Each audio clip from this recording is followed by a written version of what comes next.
Here we have a simple fix. Well, I'm not going to say simple. Just remove all the old clamps. The hoses were still good. I replaced the T,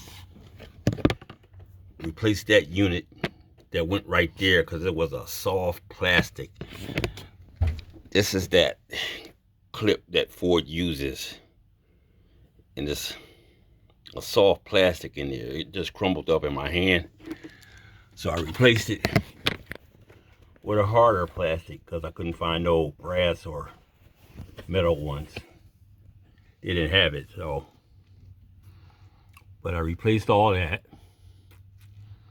and it's done. I mean, I would say this job might have took, you have the right parts, everything, I'm gonna say a good hour and a half to do it, long as your hoses are good. This is a Ford Escape 2013.